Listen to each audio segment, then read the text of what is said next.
Now, I was thinking a few months ago, how could you come up with one set of clothing for all weathers, or most weathers, for wild camping or doing bushcraft and stuff like that?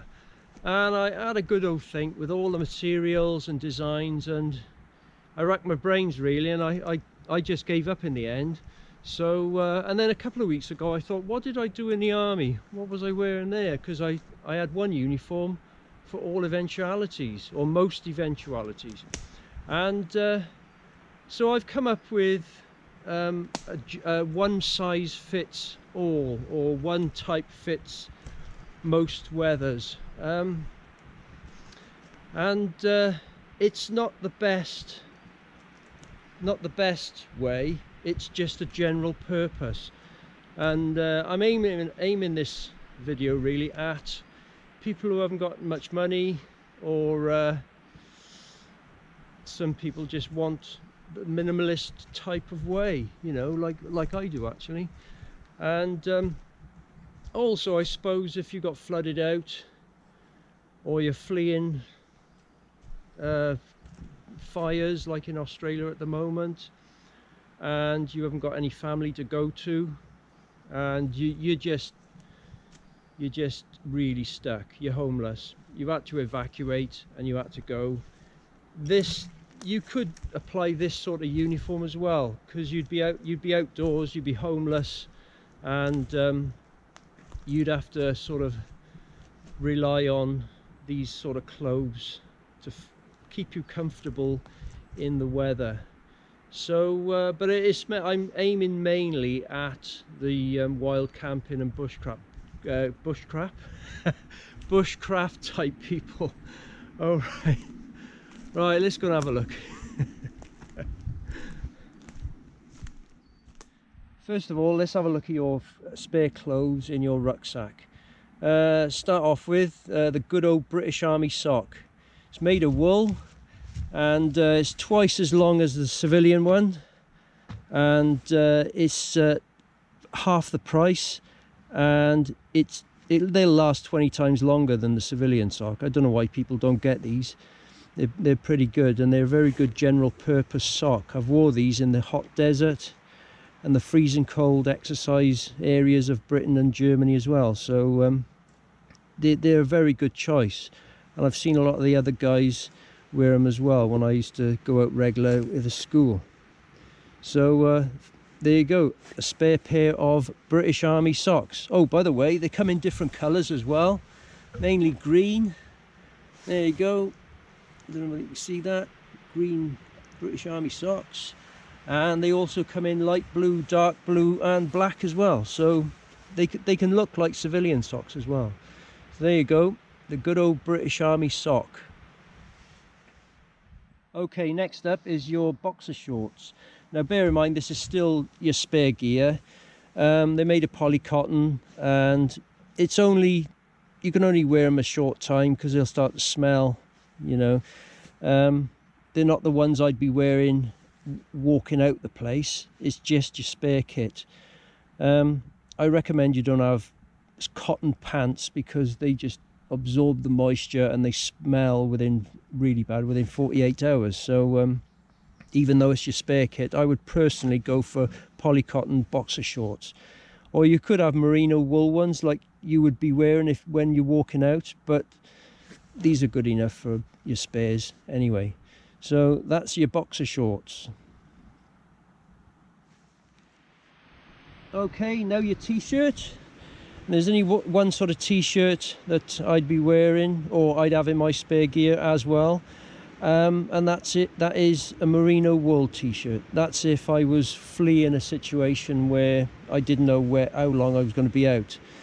Now merino wool will not hold the odours so much as the other materials, and you could just hold it up in the breeze for a fair while you're wearing the other one or whatever, and it will sort of clean itself. It's sort of, they don't hold the odours so much.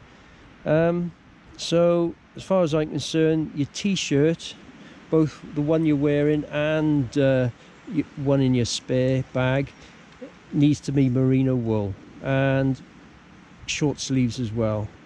Oh, well, that's my preference anyway. So there you go, that's your t-shirt. Okay, a pair of shorts. Now you could wear these if it was boiling hot and have your long trousers ready for the evening, or you could have them as spares if you managed to get some refuge and you've done a bit of washing or something like that. So that's all I can say about these. Good old strong pair of shorts, polycotton material, and that's that really. You wouldn't need another belt. You don't need to carry two belts. You can put your belt from your trousers to this one. But yeah, a pair of shorts. It's up to you whether you want to wear your polycotton boxer shorts underneath them, or just go commando. It's up to you really. Depends how hot it is. But I suppose in the hot weather you could wear these in the day and the trousers in the evening, or in the colder weather you could just have these spare if you came across refuge and you've done a bit of washing. And next up is your shirt. Now I've got here a polycotton shirt, or you could have a cotton shirt, and don't go off on one. I know cotton kills in the hills and what have you, and it'll kill on a lowland as well, but if the cotton isn't against your skin, you'll get away with it. And just remember, this is a general purpose suit now I'm on about, not the best type. Now if it was hot, you could wear this against your skin, put the collar up if you needed to, keep the sun off your neck, to stop you boiling over and getting sunburn, and also nice stiff cuffs here would allow you to roll your sleeves up and they'd stay up, and it's a nice rugged material to take the brunt of what comes along your way. That's in the hot weather or not so hot weather. So there you go, that's the other one. This is still spare gear, by the way. The polycotton shirt. Now that's your spare gear. Now let's go on to what you'd be wearing. What I'd be wearing on my feet is a good general purpose for lowland, general purpose hiking boot like this, of your choice, whatever you want to wear. But not a mountain boot, but a general purpose boot. And your other pair of socks, which is on your feet, the good old British Army sock. And for my pants, boxer shorts I should say, merino wool boxer shorts. Like I said before, they don't hold the odour so much and you can wear them quite a long time, and if you needed to you could take them off, wear your spare ones for a short while and just hang these up in the breeze for a while, and it'll sort of clean them off as much as you can. You got to realise that you don't smell yourself when you're outdoors. If you've been out for a couple of weeks or even a couple of months, and always, you don't smell yourself so much out here, but as soon as you go indoors you'll absolutely reek. But out here you won't so much, you won't smell it so much because you're in the fresh air. So yeah, merino wool boxer shorts. Okay, next up I'd be wearing a good pair of hiking trousers made of polycotton, not jeans, because jeans will hold the moisture for a long time, and it's against your skin and it would feel horrible. So but these are fine. They sort of dry quick because they're sort of polycotton. These particular ones are quite thick. It's up to you what you get, either the thick type or the thin type. It's up to you, but just make sure you have a nice good solid belt that goes with it, and they'll last a long time with a good brass belt. And the good thing about the leather belt is you can strop your knife as well on it. So a good pair of hiking trousers, good general purpose clothing.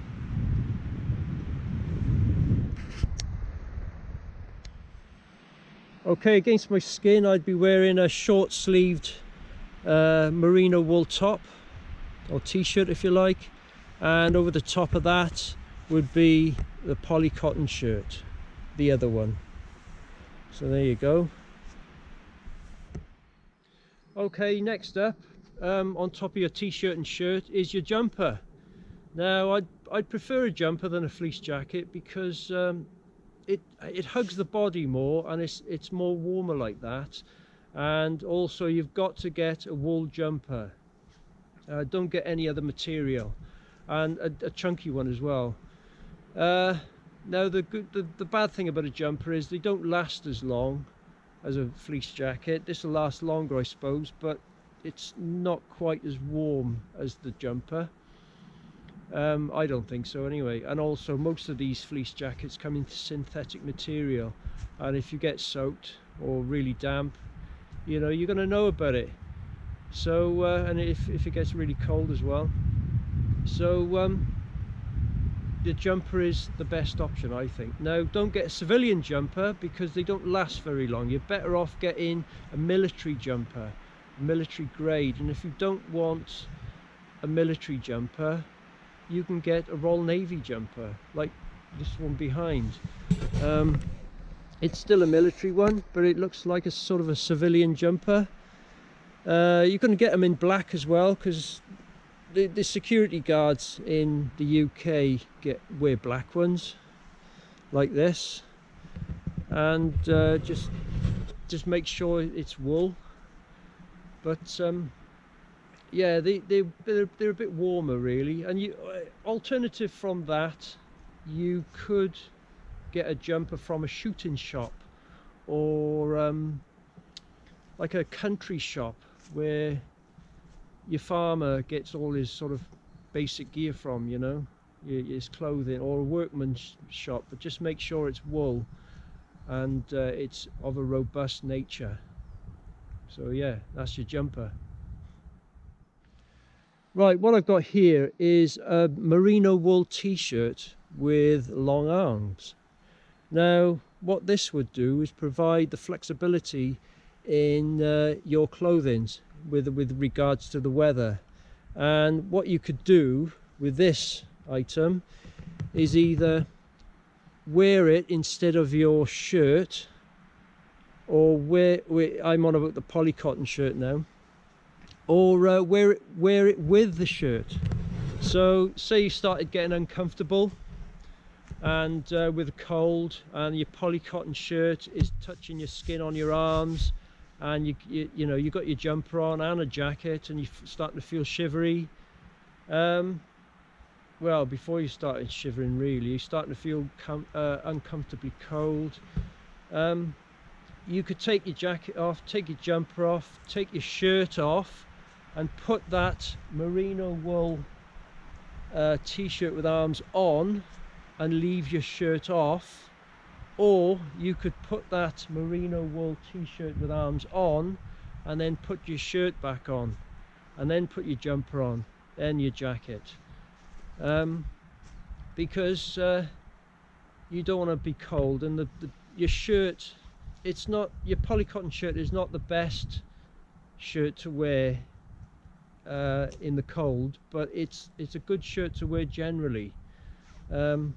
So I wouldn't want to wear a fleece shirt because they're a bit thin. And I actually wore a fleece shirt in Sweden when I went there for 3 months, and I washed it in a sink, and I didn't even stretch it when I squeezed the water out, because I was conscious of stretching it, and it still stretched. It destroyed.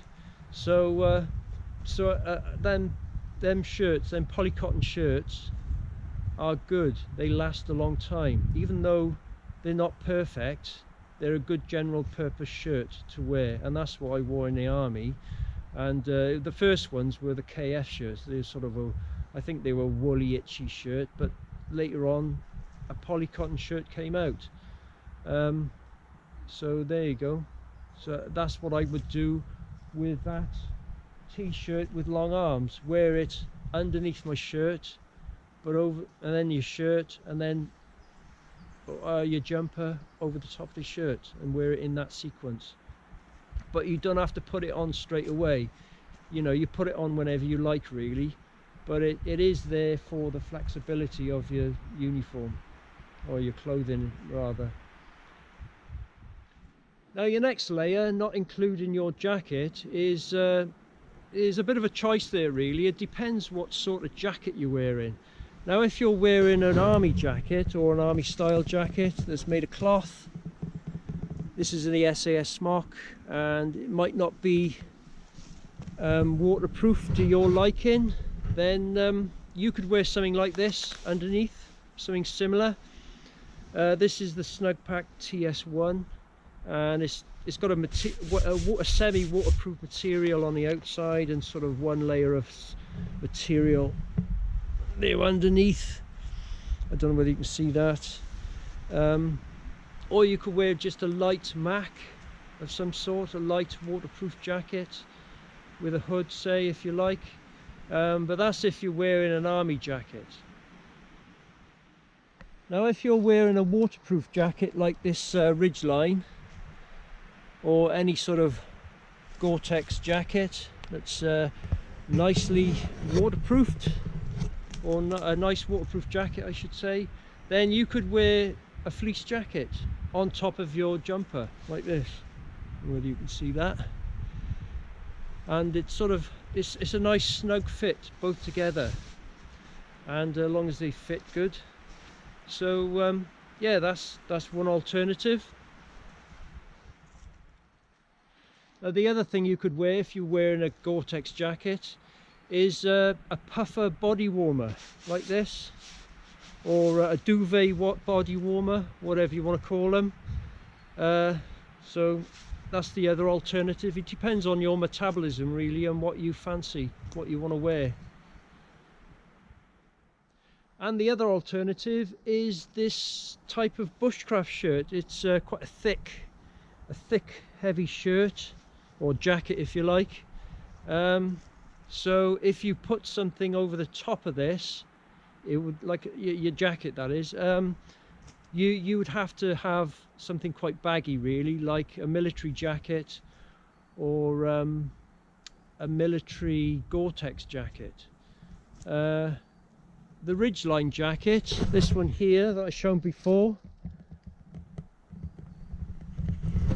that would go over the top as well. That would be okay with my shoulders and my sort of torso, the way I'm built. Depends on how you're built really. If you do get a jacket to go over the top of these and you're quite chunky, then it needs to be a neck size up really. But yeah, that's the other alternative for this, that goes over the top of the jumper. I'm now going to show the gloves and the hats. Okay, there's no layer system with hats as far as I know, so you'd have to have two hats. Something for the sun, one like this.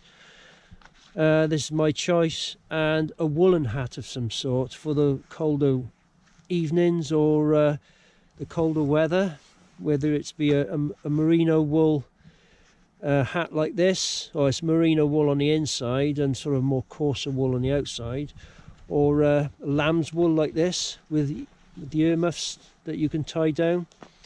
It's up to you, but you need two hats really. I mean, I suppose these are all right, these sort of tougher military hats, or this waterproof hat here that people wear, they're all right. But my personal preference would be one of these two.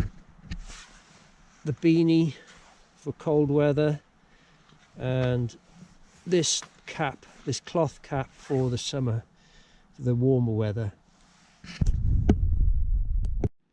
And with the gloves, you've got a choice really. You could go for these robust type gloves if you're working with wood, or you could go for this type of glove which is more warmer, but it's not so robust on the outside if you're handling wood.